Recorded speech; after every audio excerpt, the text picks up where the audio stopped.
Lucy कबूतरी अपनी बहन से बात कर रही थी। अरे बहन, तुमने मुझे बताया नहीं कि तुम अंडे देने वाली हो। हाँ लूसी बहन, यहाँ पर मैं अकेली हूँ और मैं तो सोच रही हूँ तुम्हारे यहाँ आ जाऊँ। हाँ बहन, तुम यहाँ आ जाओ। हमारे जंगल के पक्षी बहुत अच्छे हैं, वो तुम्हारा बहुत ध्यान रखेंगे। इस तरह लूसी कबूतरी की बहन लूसी कबूतरी के जंगल आ जाती है। लूसी की बहन जैसे ही लूसी के जंगल पहुंचती है तो उसको रास्ते में गोरी कवि मिल जाती है। अरे, तुम तो लूसी की तरह लग रही हो, क्या तुम उसकी कुछ लगती हो?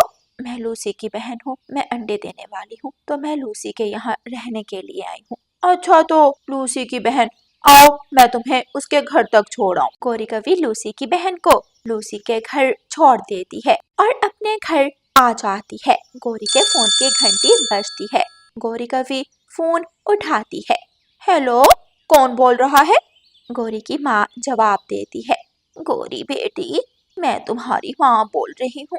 हाँ माँ बोलो, क्या हाल है, क्या तुम ठीक तो हो? गोरी, हमारे जंगल में तो खाने को कुछ नहीं मिल रहा, बहुत दिनों बाद खाने को मिलता है और मेरी हड्डियों में तो जान नहीं रही कि मैं रोज रोज जाऊं और खाना ढूंढूं। तो माँ, तुम यहाँ आ जाओ, हम मिलकर कुछ ना कुछ कर लिया करेंगे। तुम शाम तक आ जाना, फिर हम मिलकर ही आज का भोजन करेंगे। गोरी की माँ अपना सामान बांधती है और गोरी कवि के जंगल की तरफ उड़ती है। वो गोरी के जंगल पहुंच जाती है। गोरी ने तो बताया ही नहीं कि उसका घर कौन से पेड़ पर है। अभी तो मैं बहुत थक गई हूँ, थोड़ी देर आराम कर लेती हूँ, फिर फोन करके पूछती हूँ। इतने में वहाँ रानो चिड़िया आ जाती है। माँ जी, आप यहाँ क्या नहीं आई हैं? मैंने पहले तो आपको नहीं देखा। हाँ बेटी, मुझे गोरी के घर जाना है, क्या तुम मुझे छोड़ दोगी? जी माँ जी, जरूर चलें। रानो चिड़िया गोरी कवि की माँ का सामान पकड़ती है और उसको गोरी के घर छोड़ देती है।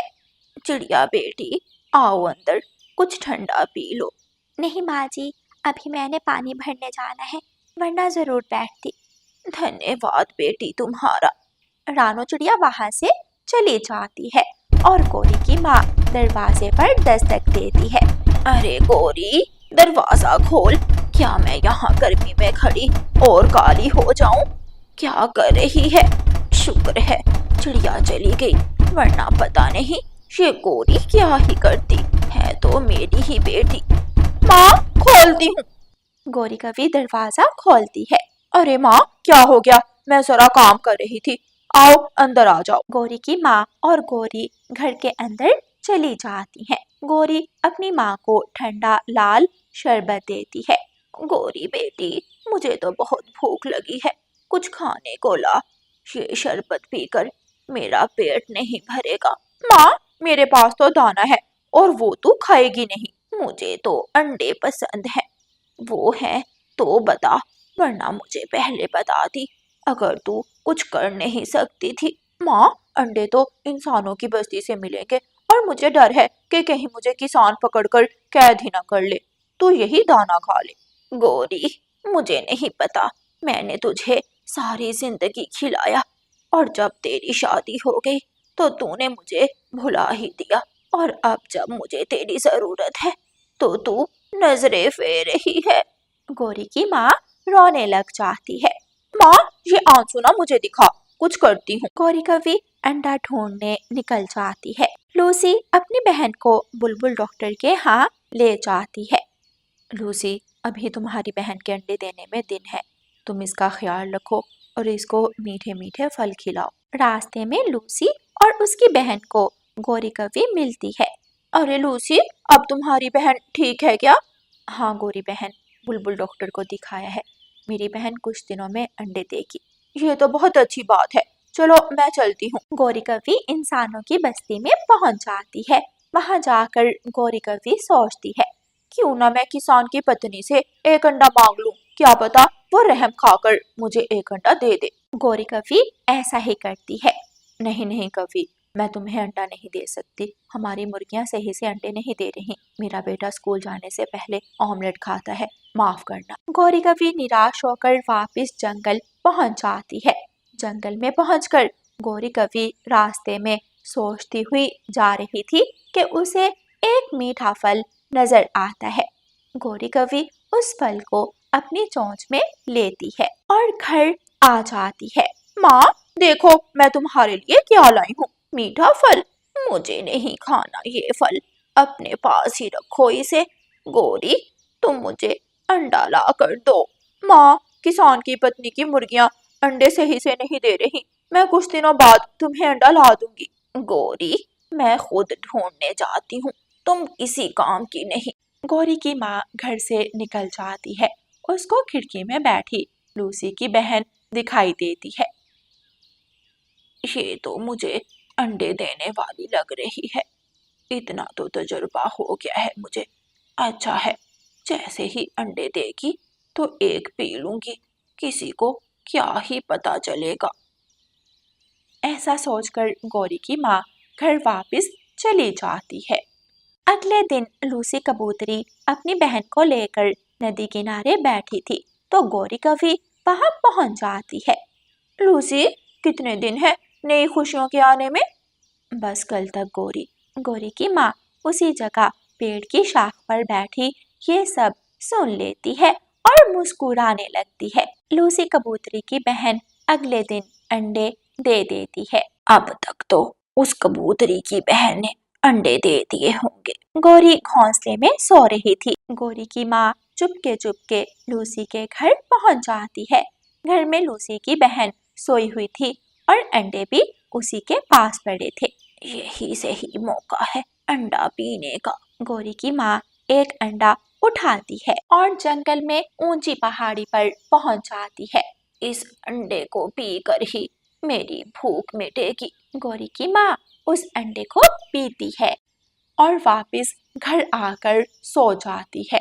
वो जैसे ही पानी भरने नदी किनारे जाती है तो उसे पता चलता है कि लूसी की बहन का अंडा चोरी हो गया है। सब पक्षी बरगद के पेड़ के नीचे जमा थे। देखो मेरे दोस्तों, ये कोई छोटी बात नहीं है। लूसी की बहन का अंडा गुम हो गया है। हमें जल्द उस चोर को ढूंढना होगा जिसने ये काम किया है। रानो बहन, शायद किसी चील ने ये काम किया होगा। किसी का भी शक गौरी की माँ पर नहीं जाता, इसलिए वो पुरसुकून हो जाती है। हाँ, ये काम किसी चील का ही है। अगर ये चील का काम है तो हम उसको जंगल से निकाल देंगे। इसका फैसला कल इसी जगह होगा। घर जाकर गौरी कवि अपनी माँ से उस अंडे की बदबू का पूछती है तो माँ इनकार कर देती है। गौरी, तुम क्या कहना चाहती हो कि लूसी की बहन का अंडा मैंने पी लिया है? नहीं माँ, मैंने ऐसा नहीं कहा। लेकिन गौरी का शक अपनी माँ पर ही जाता है। गौरी कवि रानू चिड़िया के घर जाती है और उसे सारी बात बताती है। गौरी बहन, मुझे माँ जी पर कोई शक नहीं, लेकिन अगर आप कह रही हैं तो हो सकता है, तो हम आज से आपकी माँ पर नजर रखेंगे। गौरी कवि घर जाती है और सोने का ड्रामा करती है। अभी दोपहर का समय है, कोई भी घर से बाहर नहीं निकलेगा और सब सो रहे होंगे। यही सही मौका है अंडा साफ करने का और पेट भरने का। गौरी की माँ फिर से लूसी की खिड़की से अंदर जाती है और मौके का फायदा उठाते हुए अंडा उठा लेती है। रानू चिड़िया और गौरी कवि उसका पीछा करती हैं। पहाड़ी पर जाते ही जैसे ही गौरी की माँ अंडा खाने वाली थी। माँ जी, आपको शर्म आनी चाहिए। खुद एक माँ होकर आप किसी का अंडा पी रही हैं। माँ, आपकी वजह से मुझे इतनी शर्मिंदगी होगी, मुझे पता नहीं था। माँ जी, अगर आप चाहती हैं कि आपके इस काम का किसी को पता ना चले तो अंडा छोड़कर चली जाएं। मैं सिर्फ गौरी की माँ होने की वजह से आपकी इज्जत कर रही हूँ, वरना मुझे आपसे अब नफरत हो रही है। माँ, चली जाएं अपने जंगल वापिस। इस तरह गौरी की माँ का राज फाश हो जाता है और वो अपने जंगल चली जाती है। और फिर गौरी और रानो लूसी की बहन का अंडा वापस रख देती हैं। प्यारे दोस्तों, इस कहानी को लाइक, अपने दोस्तों के साथ शेयर और चैनल को सब्सक्राइब करना बिल्कुल मत भूलना। आपका धन्यवाद। हरियाली तोती आज बहुत खुश थी। वो अपनी गर्दन ऊंची कर करके दूर जंगल की तरफ अपने पति को देख रही थी। मुझे रहा नहीं जा रहा, ना जाने मेरे पति कब लौट कर आएंगे और मैं कब उन्हें ये खुशी की बात बताऊंगी। बस रानू चिड़िया, बहुत हो गया। मैं अब और आगे नहीं जा सकता। मुझे लौटकर घर जाना है। मेरी पत्नी पेड़ से है। वापस जाते हुए मुझे अपनी पत्नी के लिए पानी लेकर जाना है। ठीक है तोते भैया, हमने जो भोजन ढूंढा है वो आप अपने घर ले जाएं। मैं अपना भोजन ढूंढ लूंगी। और हाँ, आपके घोंसले में जब भी खुशी की खबर आए तो मुझे ज़रूर बताना। हाँ चिड़िया, क्यों नहीं, मैं सबको बताऊंगा। सबसे पहले तुम्हें बताऊंगा। तुमने मेरी बहुत मदद की है। तोता अपनी भोजन की टोकरी उठाता है और अपने घोंसले को वापस उड़ता है। हरियाली, तुम क्या छुपा रही हो? तुम्हारे पीछे क्या है? घोंसले से बाहर आओ। आज आपने बहुत इंतज़ार करवाया। मैं दोपहर से आपका इंतज़ार कर रही हूँ। आज हमारे घोंसले में खुशियाँ ही खुशियाँ हैं। आज हमारे लिए बहुत बड़ा दिन है। देखें, मैंने पूरे 4 अंडे दिए हैं। चार? 4 अंडे? मैं 4 अंडों का पिता बन गया। मुझे गर्व है तुम पर हरियाली। तुमने मेरी झोली खुशियों से भर दी। अब हम दोनों मिलकर अपने अंडों की रक्षा करेंगे और फिर वो दिन दूर नहीं जब हमारे घोंसले में 4-4 बच्चे होंगे। कौवे, कौवे मेरे दोस्त, मेरे घोंसले में 4-4 अंडे आए हैं।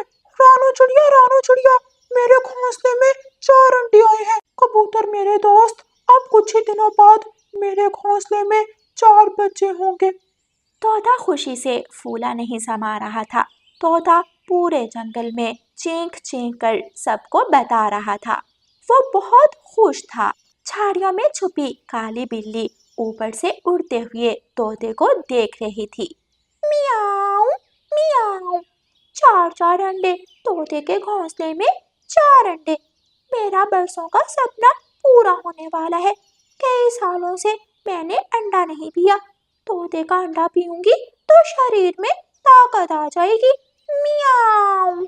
बस उस दिन के बाद काली बिल्ली छुप छुप कर तोते और तोती पर नजर रखने लगी।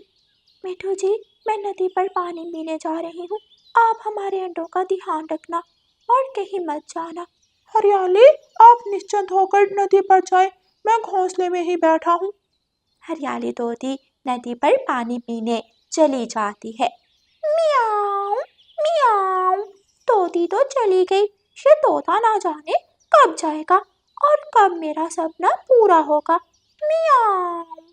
काली बिल्ली झाड़ियों में छुपी बैठी थी। वो दोपहर तक इंतजार करती है, लेकिन तोता तो एक पल के लिए भी घोंसले से नहीं उड़ता।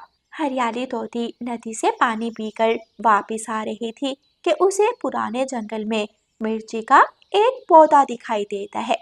मैंने पानी तो पी लिया, भोजन भी मिल गया। मैं लाल मिर्ची घोंसले में ले जाती हूँ।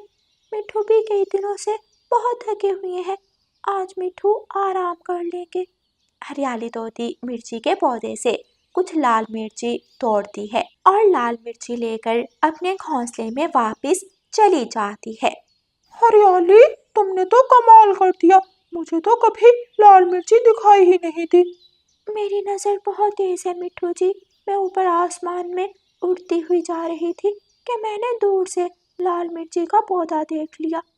दोनों पति पत्नी पेट भरकर लाल मिर्ची खाते हैं और खुले आसमान तले अपने तिनकों के घोंसले में सो जाते हैं। दिन हो या रात, काली बिल्ली को एक ही काम था। वो तोते के घोंसले के पास छुपकर बैठी रहती और मौके का इंतजार करती रहती। एक दिन रानो चिड़िया अपने घर में जंगल के सभी पक्षियों की दावत करती है। गौरी बहन, मैं बुलबुल को बुलाने जा रही हूँ। आप तोते और तोती को भी बुला लाएं। खाना तैयार है। ठीक है रानू चिड़िया, मैं अभी जाती हूँ। तोते और तोती को ले आती हूँ। तोते भाई, आप दोनों मेरे साथ चलें। आज रानू चिड़िया के घर हमारी दावत है। नहीं नहीं गौरी बहन, हम दोनों नहीं जा सकते। हम में से एक ही जाएगा, या मैं या मिठू जी। हरियाली, मैंने भी 3-3 अंडे दिए थे, लेकिन मैंने तो कभी अंडों की इतनी रखवाली नहीं की जितनी रखवाली तुम दोनों कर रहे हो। गौरी बहन, ऊपर वाले ने 2 साल बाद हमारी झोली अंडों से भरी है, इसलिए हम नहीं चाहते कि हमारे अंडों के साथ कुछ गलत हो। तोते भाई, अब शाम हो गई है और शाम के बाद अंडों को कोई खतरा नहीं होता। अंडे चोर दोपहर को ही आते हैं, चिंता की कोई बात नहीं। आप चलें, खाना खाकर जल्दी वापस आ जाना। हरियाली तोती और मिठू तोता एक दूसरे की तरफ देखते हैं और फिर गौरी कवि के साथ जाने का फैसला करते हैं। खाना तैयार था, सब पहुंच जाते हैं। तोता और तोती भी आ जाते हैं। सभी पक्षी खाना खाने में मसरूफ हो जाते हैं। मियाऊं, आज मुझे मेरे इंतजार का फल मिल गया। घोंसला खाली है, ना तोता ना तोती। मियाऊं। काली बिल्ली आहिस्ता आहिस्ता तोते के घोंसले की तरफ जाती है। काली बिल्ली घोंसले के पास रुमाल बिछाती है और तोते के चारों अंडे उठाकर रुमाल में बांध लेती है। मियाऊं, जब मैं खाऊंगी 4-4 अंडे, ताकत मिलेगी मुझको। मोटी हो जाऊंगी मैं, गोरी हो जाऊंगी मैं, खाऊंगी जब मैं 4-4 अंडे। मियाऊं। काली बिल्ली गुनगुनाती हुई अपने घर की तरफ जा रही थी कि सामने से कालू कौवा आ जाता है। काली बिल्ली, आज बहुत खुश हो, कहाँ से आ रही हो और कहाँ जा रही हो? मियाऊं। कौवे भैया, मौसम अच्छा है इसलिए गुनगुना रही हूँ। नदी पर पानी पीने गई थी और अपने घर जा रही हूँ। अच्छा, तो फिर इस लाल रुमाल में क्या बांधा हुआ है, दिखाओ तो। ये तो आलू है। मैं कबूतर की दुकान से आलू लाई थी, सोचा आज आलू की भुजिया बनाकर खाती हूँ। लेकिन कबूतर की दुकान तो बंद है। मैं अभी अभी चिड़िया के घर से आया हूँ। कबूतर तो चिड़िया के घर में बैठा खाना खा रहा है। ये कौवा तो पुलिस इंस्पेक्टर बनकर मेरी इन्वेस्टिगेशन कर रहा है। अब क्या झूठ बोलूं? नहीं नहीं, मैं भूल गई, इसमें आलू नहीं और मैंने रुमाल में लड्डू बांधे हुए हैं। मैं अपनी सहेली लोमड़ी से मिलकर आई हूँ। मेरी सहेली लोमड़ी ने लड्डू बनाए थे और जब मैं वापस आने लगी तो मेरी सहेली ने मुझे कुछ लड्डू बांध दिए। मियाऊं। काली बिल्ली झूठ के ऊपर झूठ बोले जा रही है। लगता है दाल में कुछ काला है। कालू कौवा पेड़ के ऊपर बैठ जाता है और काएं काएं करने लगता है। कालू कौवा पूरी ताकत से शोर मचाता है। वो काएं काएं करता जाता है। थोड़ी ही देर में कई कौवे वहां जमा हो जाते हैं। कालू, बताओ क्या हुआ? तुम हमें मदद के लिए क्यों बुला रहे हो? काली बिल्ली भागने की कोशिश करती है, लेकिन कालू कौवा काली बिल्ली की तरफ इशारा करता है और सभी कौवे काली बिल्ली को घेर लेते हैं। लाओ, अपना ये रुमाल मुझे दो, मैं देखना चाहता हूँ तुमने इसमें क्या छुपाया हुआ है। मुझे तो ये किसी पक्षी के अंडे लग रहे हैं। कालू, मुझे जाने दो। तुम इतने अच्छे कब से होगे? हमेशा से तुम भी मेरी तरह चोरियां करते रहे हो। मियाऊं। लेकिन काली बिल्ली, शायद तुम्हें मालूम नहीं, मैंने बुरे काम छोड़ दिए हैं और अब मैं अच्छे काम करता हूँ ताकि मेरे पुराने पाप कुछ कम हो जाएं। कालू कौवा काली बिल्ली से रुमाल छीनकर खोलता है तो उसमें तोते के अंडे थे। दोस्तों, काली बिल्ली को पकड़ कर रखना, मैं अंडे तोते के हवाले करके आता हूँ। हरियाली, हम लुट गए, हम बर्बाद हो गए।